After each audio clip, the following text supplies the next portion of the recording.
So is feminine chaos really chaos?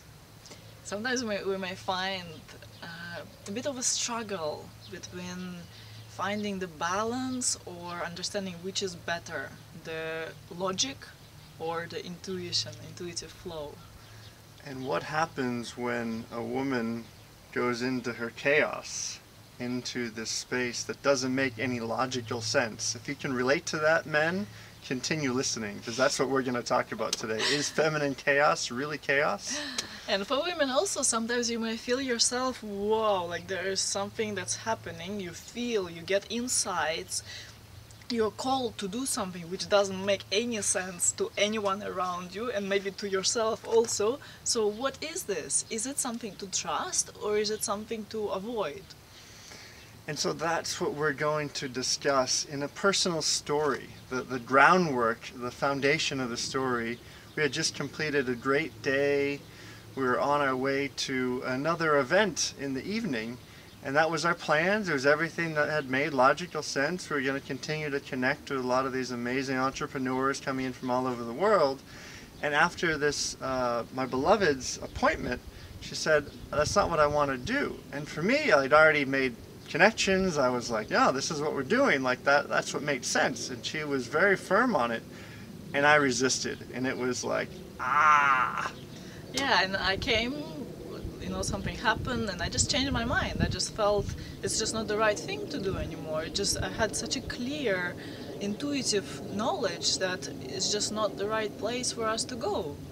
And I didn't really communicate. It's very hard to come to that logical way to explain things. Why exactly? It's just a knowledge, like it's a gut feeling. It's like a guidance from inside. And then I'm just telling him, no, I cannot go there.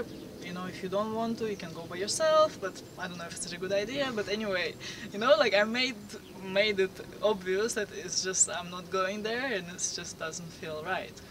And so we share this because these are just some of the mundane things that happen every day between couples, between people that are living together, that are working together. A decision comes and there's two different ways of going about it. And often what happens in most situations is that the logical one is the one that happens. And what we're addressing in this video, in this opportunity for those out there, is to give space to that divine feminine essence. And I'm saying it because that's not something I always do.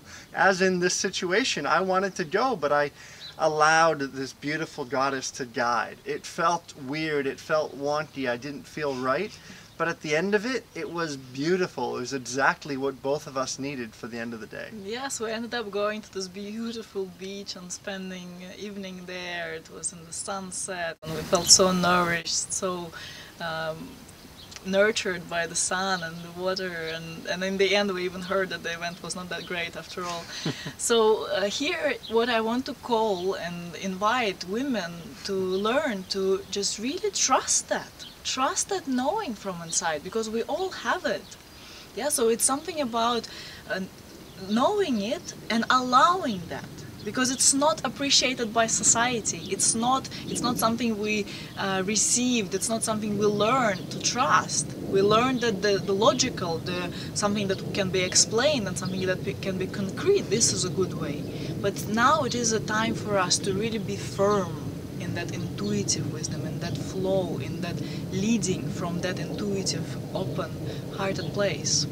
And the opportunity for the men is that when this situation arises, and they're going to arise again, is give the woman, give the female an opportunity to express. It might not turn out exactly perfect every time, but if automatically logic goes to the situation, as what I was trying to do, there's never a chance for her to really navigate and to discover that intuitive feminine wisdom. And that's ultimately what can lead to so much more beauty and discovery, because my logical mind couldn't figure that out at the time. And that's often what happens, is the things that we learn and discover, the mind can never actually fully perceive and conceive. So in that space, allow the woman just the opportunity to discover what that is, discover her own intuition inside of the dynamic that's happening between the two of you. Yes, allow her to lead from that intuitive place. which won't make any sense to your mind, but it will make total sense to your heart. And why it is important is because we all came to that place where it's time for us to up-level our relationships, to up-level that place from where we connect. Yeah, and it is only possible from the place of seeing the divinity within each other and seeing the divine flow moving through her. Yeah, if you don't block it, if she doesn't block it. And this is all about communication. It's all about just trying new things, and if it's not working for you, then continue to work through it and to find a way that works for you, that works for her. That's what we're sharing with you here. It's just an opportunity to discover a newness inside of your communicative style of connection, ultimately. And at first you will see that it's very hard to communicate. You know, for me it took some time to be able to communicate those things, and even in the moment when it happens, sometimes I'm not capable of saying anything. I just know that this is what has to happen and this is the only correct way for me to be. But then after some time, then I find ways to communicate it to him, to explain where is it really happening, and but it might take some time to get to this place. So first of all, learn to trust that and try communicating, even if it's hard. Start by saying that it's hard to actually explain those things, and then you will find your way, you will find your flow through that. Absolutely. And let us know how it turns out. We'd love to hear your feedback. We'll be sharing more thoughts and tips about our journey together along the way. Much love to you all.